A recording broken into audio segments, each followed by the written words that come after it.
Sa mundo kung saan ang mga delinkwente ay hindi lamang manggugulo, kundi tagapagtanggol ng kanilang lugar. Nakasentro ang kwento nito kay Haruka Sakura, na dumating sa Boferen High School na may iisang layunin, ang maging pinakamalakas. Ito ang Season 2 ng Windbreaker. Si Haruka Sakura ay naglalakad kasama ang iba pang miyembro ng Boferen papunta sa lugar ng Kill. Ang Kill ay isang maliit na grupo at mayroon din balita tungkol sa paggawa nito ng masasamang bagay. Ngunit walang pakialam si Haruka dito, na kahit anong mangyari ay babawiin nila si Nagato na kaibigan ni Anzai. Pinaliwanag ni Anzai na kahit isa lang ang kalaban ng Kill ay pinagtutulungan nila ito.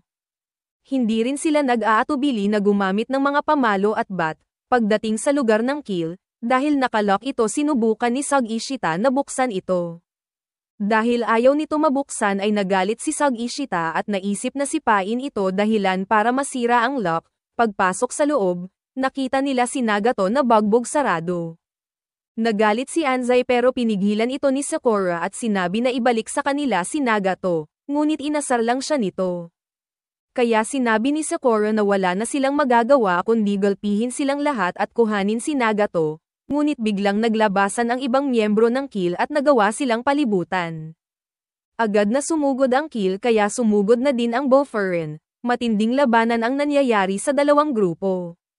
Napansin ng ibang Boferen ang lakas ni Sug Ishita ngunit hindi sila makapaniwala sa lakas ni Sakura. Napansin ng Kill ang lakas ng 5 Boferen. Tinawag ni Sakura si Anzai habang ang ibang miyembro ay gumawa ng kanilang daraanan. Dumiretso si Anzai sa itaas. Pagdating nito sa taas, agad itong umatake pero nagagawa lang itong maiwasan. At nagawang masangga ang kanyang suntok, sinipa siya nito at dumiretso sa ibaba ng hagdan. Nang makita ito ni Sakura na bigla siya nang mayroon umatake sa kanya mula sa itaas.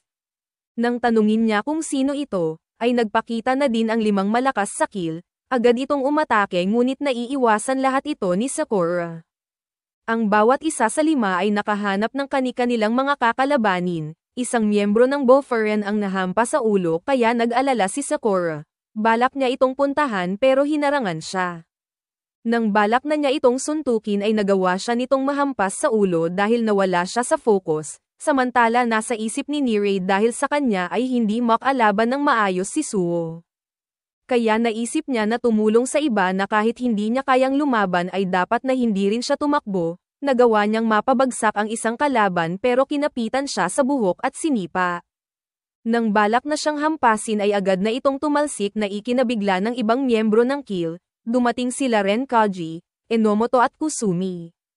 Nagtaka naman ang leader ng Kill dahil ang alam niya na ang Boferen ang nagpoprotekta sa kanilang lugar. Dahil sa kaibigan lang ni Nagato sila may problema kaya dapat ay walang pakialam ang Boferen dito. Ngunit sinabi ni Kaji na kaya sila nandito dahil mayroon silang gagawin. Natama ang sinabi nito na ang Boferen ay isang team na nagpoprotekta sa lugar kaya kasama dito ang mga bagay, tao at lahat ng importante sa kanila. Muli niyang inutusan ang kanyang mga miyembro ngunit nag-aalangan ang mga ito, kaya sinabi niya na baka gusto nila matulad kay Nagato. Agad silang sumugod ngunit agad din itong napabagsak nila Kusumi at Enomoto. Samantala dinala naman ni Kusumi si Nirei at umalis. Sa pagpapatuloy ng laban sinabi ni Enomoto na susuportahan nila silang lahat at mag-concentrate lang sa kalaban sa nasa harapan nila. Nakita naman ni Kaji si Anzai habang inaayos niya ito sinabi ni Sakura na ang lalaking nasa itaas ay sa kanya at huwag itong pakialaman. Nang sabay umatake ang dalawa biglang lumapit si Kaji kaya natigilan sila, ngunit bigla siyang inatake ng kalaban kaya sinipa niya ito na ikinatakot ng kalaban. Nagalit naman si Kaji dahil tinatawag ni Sakura ang kanyang sarili na grade captain, pero hindi niya magawang protektahan ang kanyang mga kasama.